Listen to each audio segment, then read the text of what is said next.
తెలంగాణలో రైతులకు ఊహించని ట్విస్ట్. రైతు రుణాలను రికవరీ చేయండి అంటూ తీర్చని వారిపైనే కాదు, వసూళ్లు చేయని వారిపైన కూడా కఠిన చర్యలు తీసుకోండి. అధికారులకు వ్యవసాయ శాఖ మంత్రి తుమ్మల ఆదేశం. రైతు రుణాలను రికవరీ చేయాలని వ్యవసాయ శాఖ మంత్రి తుమ్మల నాగేశ్వరరావు అధికారులను ఆదేశించారు.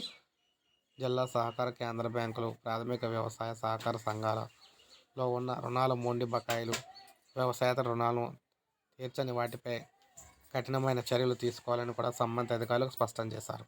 అలాగే వారం రోజుల్లో రుణాలను తీర్చని రైతులపై, రుణాలను రికవరీ చేయని అధికారులపైన కూడా కఠినమైన చర్యలు తీసుకోవాలని కూడా ఆయన అయితే ఆదేశించారు.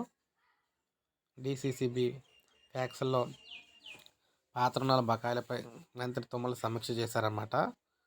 ఈ విధంగా ట్యాక్స్లో మొత్తంగా చూసుకున్నట్లయితే నిబంధనలకు విరుద్ధంగా తీసుకున్న రుణాలపై కఠినమైన చర్యలు తీసుకోవాలని ఈయనైతే చెప్పడం అయితే జరిగింది.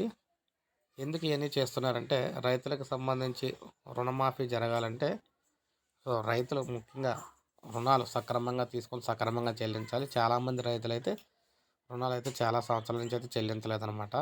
మొండి బకాయిలు అయితే ఉండిపోయి ఇవన్నీ రికవరీ చేయాలని కోరుతున్నారు. ఎందుకంటే రుణమాఫీకి సంబంధించి రాష్ట్ర ప్రభుత్వం లిస్టులు అయితే సిద్ధం చేస్తుంది కాబట్టి ఈ విధంగా వివరాలు అయితే సేకరిస్తూ ఉన్నారు. ఇది రైతులకు సంబంధించి లేటెస్ట్ అప్డేట్ తెలంగాణలోని.